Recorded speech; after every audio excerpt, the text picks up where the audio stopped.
Listening test. You will hear a number of different recordings and you will have to answer questions on what you hear. You will have time to read the instructions and questions and you will be given time to check your work. All the recordings will be played once only. The test is in 4 parts. Now turn to part 1. You will hear a telephone conversation between a student and an employee at a university sports facility. First, you have some time to look at questions 1 to 5.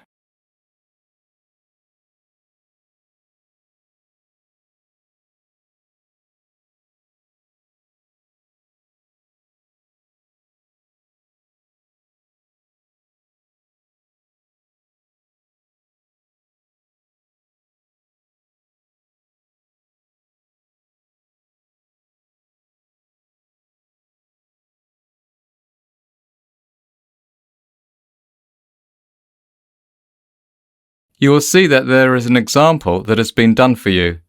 On this occasion only, the conversation relating to this will be played first. Hello, Ratner Athletics Centre. How can I help you? Yes, hi. I'm interested in finding out some information about membership. Certainly.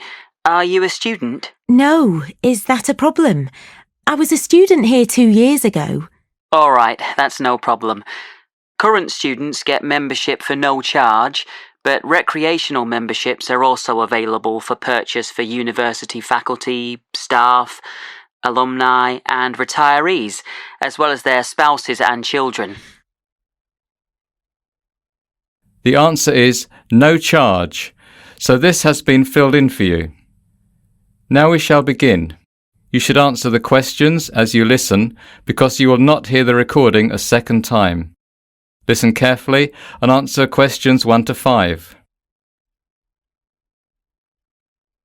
Hello, Ratner Athletics Centre. How can I help you? Yes, hi. I'm interested in finding out some information about membership. Certainly. Are you a student? No, is that a problem? I was a student here 2 years ago. All right, that's no problem. Current students get membership for no charge, but recreational memberships are also available for purchase for university faculty, staff, alumni and retirees, as well as their spouses and children. OK, good. How much does it cost? For an alumnus, that's £240 annually or £100 for a month. Oh, that's quite expensive. It's a shame I didn't take advantage of the athletics facility when I was a student here. I'll have to think about this. Well, we do offer a really excellent facility. For the cost, members have access to the Emily Pankhurst Fitness Centre, which is a beautiful exercise space, open and full of light. The fitness centre includes 2 weight circuits, free weights, rowing machines, elliptical trainers, recumbent and upright bicycles, step mills and treadmills, and many other activities. But the most prominent, and I'd have to say popular, feature of the Ratner Centre is the Dalton swimming pool. It's 50 metres by 25 metres and includes up to 20 lanes in the 25-metre dimension and 9 lanes in the 50-metre dimension, and also has 2 1-metre diving boards available. What activities specifically are you interested in? Yes, well, I'm interested in swimming and also in getting started with some weight training, although I've never tried it before in my life. I feel rather intimidated, actually. Is there instruction available? You know, someone to teach me to use the machines and maybe help me figure out a training program to reach my goals? Yes, we have personal trainers available for an additional cost. We also offer fitness evaluation, which, by the way, I highly recommend for someone just starting out with weight training, and you would be orientated to the machines as part of this. Oh, one more thing. What are the opening hours? We're open from 6 in the morning to midnight on weekdays, and from 6 in the morning to 9 p.m. on weekends. Oh, that's good. All right, well, I guess I'd like to join. Before you hear the second conversation, you have some time to look at questions 6 to 10.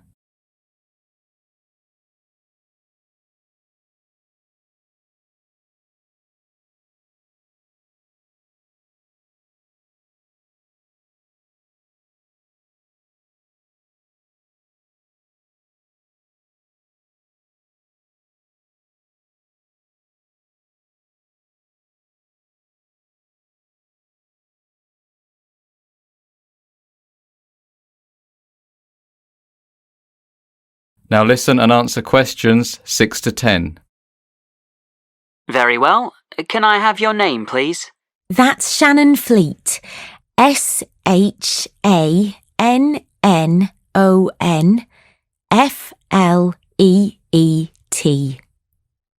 OK. And your address? 24 Whitehall Close, Newcastle. Sorry, can you please spell the street name for me? Yes, of course. That's WHITEHALLCLOSE.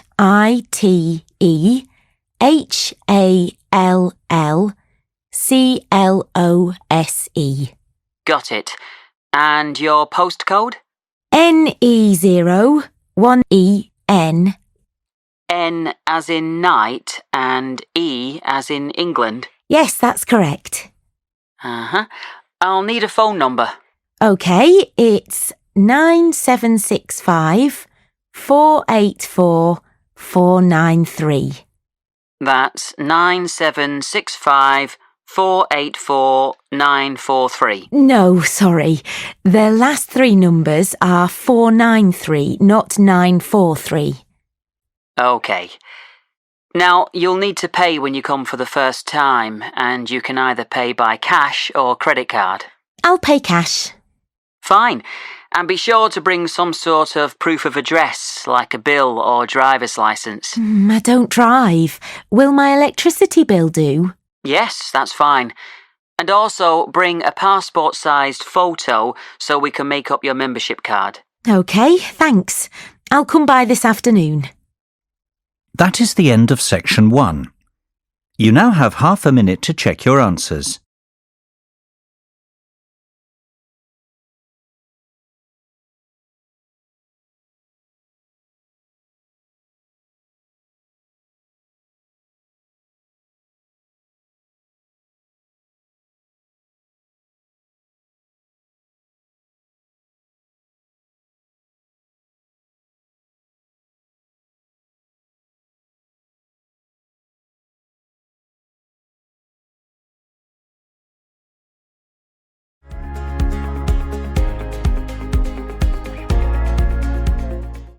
Part 2.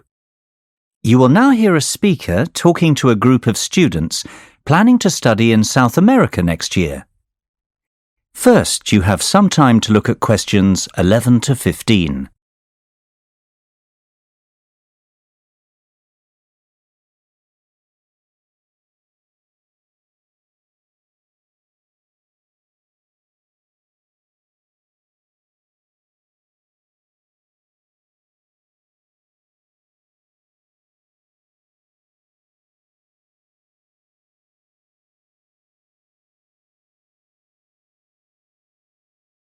Now listen carefully and answer questions 11 to 15. Hello there. Good afternoon. Thank you for finding the time in your busy schedules to come to the International Student Office's first orientation meeting for students going abroad to South America next autumn. By the way, if you haven't already signed next to your name on our attendance lists, they're located on the table at the entrance of the auditorium. Be sure to do it on your way out. Remember, this orientation meeting is obligatory, so you need to make sure we know that you're here. All right, to begin, we're going to be talking about health, and specifically the procedures that you have to go through in order to get your student visas for your host country.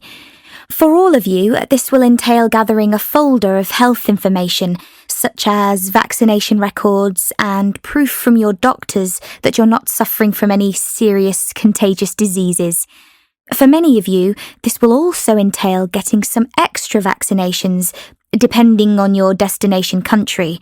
All the specifics that each of you will need are to be found in your host country handbook that you received when you were accepted into the programme. Also, each one of you is required to attend a consultation with a doctor at the Student Health Centre who is specialised in travel medicine. The health centre can give you details about appointment times, but be sure to book your appointment early because the specialist is only at the health centre at certain times. To have the most benefit, you should have your meeting at least 4 to 6 weeks before your trip to allow time for your vaccines to take effect. Now, at this consultation, you will be given all the latest information about what vaccines you'll need and any other health considerations you need to be aware of. If you'll need to take medication for malaria, for example, or what to expect in case of any existing health issues. Before you hear the rest of the lecture, you have some time to look at questions 16 to 20.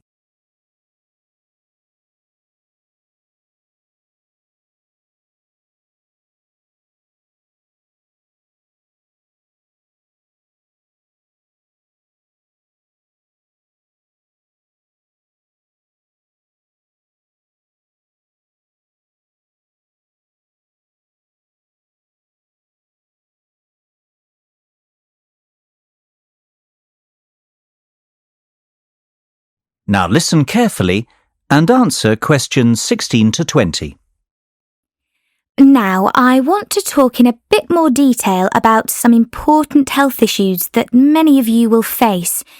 First of all, I want to say a few things about malaria, which will apply to most of you with South American destinations. In most South American countries, malaria is present in some areas, but not in others. In Brazil, for example, the Amazon basin is a high-risk area, while the coastal cities, such as Rio de Janeiro and Sao Paulo, have a very low risk of malaria. So, if you will be studying in Sao Paulo, you will not need to take medication for malaria. However, if you are studying in Sao Paulo and doing fieldwork somewhere in the Amazon basin, then you will need medication. Likewise, if you plan to travel into rural regions, then you will need medication. You should be realistic about what your plans are, and if you decide not to take malaria medication, keep informed and don't travel to a high-risk area. We've had 2 instances of students returning with malaria in the last 5 years, and both cases had to do with spontaneous travel after their studies to areas with a high risk of malaria. Of course, there are quite a few other insect-borne illnesses that can be caught, so it's essential to avoid being bitten as much as possible, even if you are taking malaria medication. To prevent insect bites, you should wear long-sleeved shirts and long trousers whenever possible, and use an insect repellent on any bare skin. You should also bring a flying insect spray to help clear rooms of mosquitoes. The product should contain a pyrethroid insecticide. Bed nets treated with permethrin, if you will not be sleeping in an air-conditioned or well-screened room, are also a very good idea. Although it's not always possible, it's best to remain indoors in a screened or air-conditioned area during the peak biting periods of dusk and dawn. Finally, in much of South America, there is a risk of schistosomiasis, a rather nasty parasitic infection that can be contracted in fresh water. So do not swim in fresh water except in well-chlorinated swimming pools. Any questions so far? That is the end of section 2. You now have half a minute to check your answers.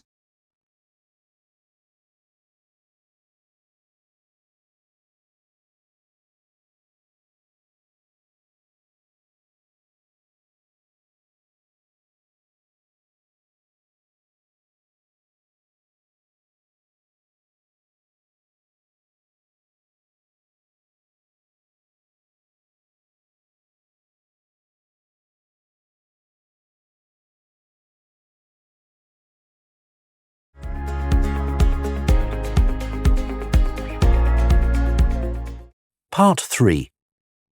You will hear a group of students filling out an evaluation form for one of their classes. First, you have some time to look at questions 21 to 23.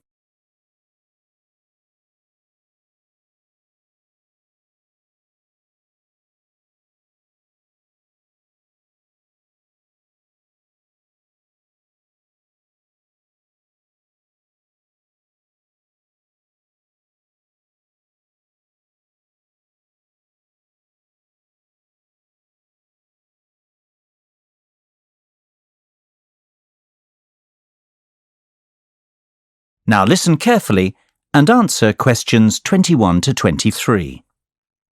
Joshua, Ethan, wait! Don't leave yet. We have to fill in an evaluation form to hand in with our final project. Oh, not another one. We've done one of these forms after each project all term. It's a bit of a waste of time if you ask me. They just want to give us a chance to have our say about the project. But I haven't much of an opinion about it either way. It's just a project. Yeah, but if you did... Then it wouldn't be a waste of time, I suppose. What's your point? Well, just say you have no opinion. What's the problem with that? You're right, I'll do that. And it'll be easier than making something up. But even if we had issues and wrote them down, do you think anyone reads them? I rather doubt it. Of course they do. Remember in the first term, when there were some problems with people in some groups not doing their fair share of the work? There were lots of comments about this on the evaluation forms, and so Dr. Smith came and talked to us about it and decided to add the individual evaluation forms so we could each evaluate our other group members' effort. That was a really important outcome. See, Ethan, without the evaluation forms, we wouldn't have the opportunity to report what a slacker you are. Oh, come on. I've done as much work as anyone. Yeah, it's easy to joke around because we're a good team. My last team wasn't so good though, and I was really grateful for those forms. OK, let's get it done so we can go. Before you hear the rest of the conversation, you have some time to look at questions 24 to 30.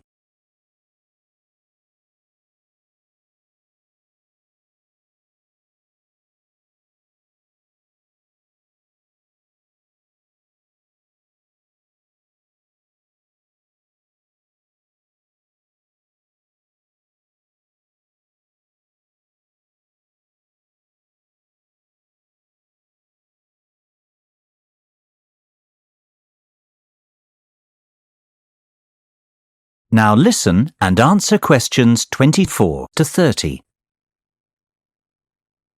OK, first we have to rate the project from 1 to 5 and comment on any good or bad points. We do this part together. Yeah, what do you think? 4? Yeah, why not? Why 4 and not 5? I don't really think there was much wrong with it. It was a good project. The tasks were well thought out. Not like the last one where one of the tasks was impossible because there was no research on the subject. I agree with you, Josh. There weren't technically any problems with the project. It's just that I like projects to have a sort of practical point. You know, we should see some sort of reason for doing it, other than the grade, of course. If it had some sort of real-world application, it would have been perfect. What do you think, Ethan? I don't know. Why don't we give it a 4.5? That's a good idea. Can we do that? I don't see why not, and I agree. 4.5. So, what about good points? Josh said it's well thought out. Anything else? I liked having a choice between 2 topics. I mean, some topics just don't interest some people. Yes, you're right. Unfortunately, I thought they were both boring. Oh, I'm sounding a bit negative, aren't I? I can't think of any specific good points. That's all right. Let's move on to the bad points. You're eager to go, aren't you? Yeah, I'm going camping tomorrow and I have to pack. But back to the topic. I haven't got an opinion about bad points. Lily's already said her share. What about you, Joshua? Any complaints? No, I think it was a good project. Well, if I had to say something, I guess it would be the timescale. I think they should have given us more time to do this final project since it was a larger part of our grade. But I don't think that's a big deal. OK, I think we're done. We just have to do the individual evaluation forms and that's it. That is the end of section 3. You now have half a minute to check your answers.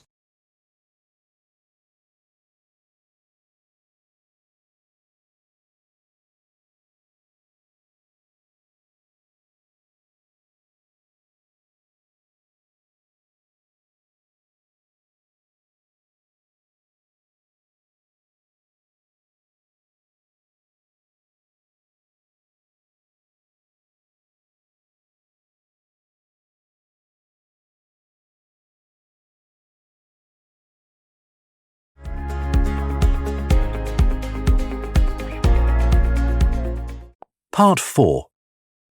You will hear part of a lecture in a marketing course. First, you have some time to look at questions 31 to 40.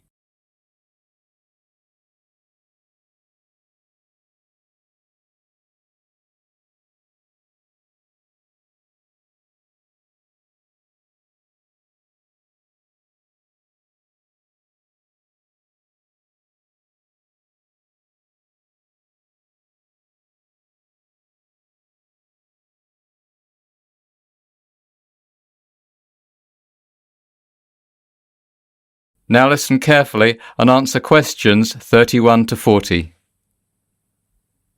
Today we're going to look at marketing over the lifetime of a product and how the different phases in the product life cycle impact on the kinds of marketing decisions we make and influence the marketing strategies we employ. Of course, the first stage in the product life cycle is known as the market introduction stage.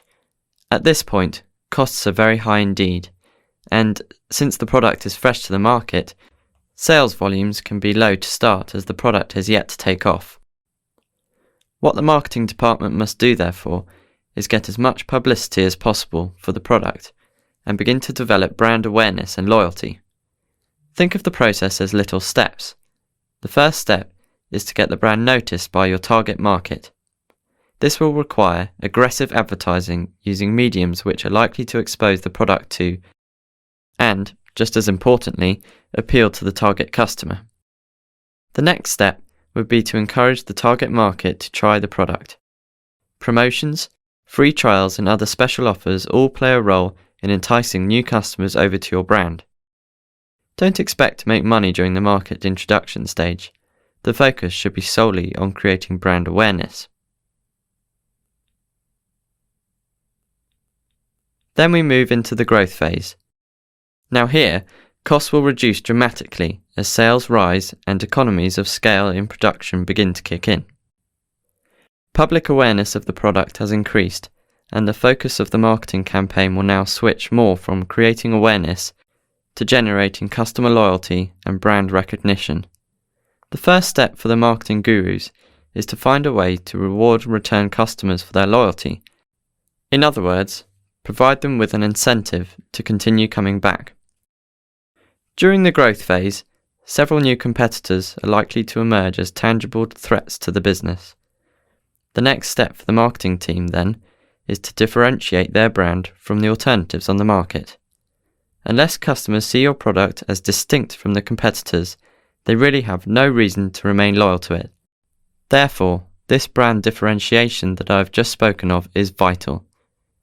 So, you've grown your business. Now it's time to sit back and reap the rewards. We're into the maturity stage. During this period, sales will peak as the saturation point is reached. Competition will be intense, however. The work you have done on developing brand loyalty and differentiating your product from that of competitors will really pay off now. The marketing department must continue to differentiate the brand from competitors and, if possible, diversify the product features. That is, find new applications for the product in order to open up potential new markets and prolong the maturity stage. The final stage in the product life cycle is saturation and decline. Some would argue that reaching this stage is a natural progression for every product.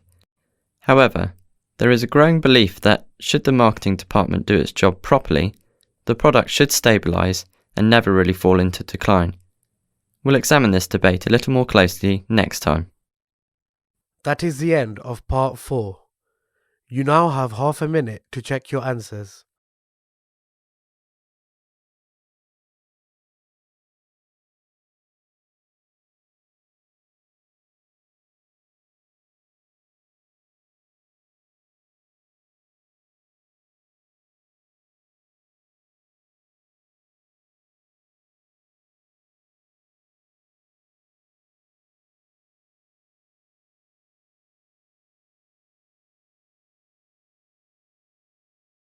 That is the end of the listening test.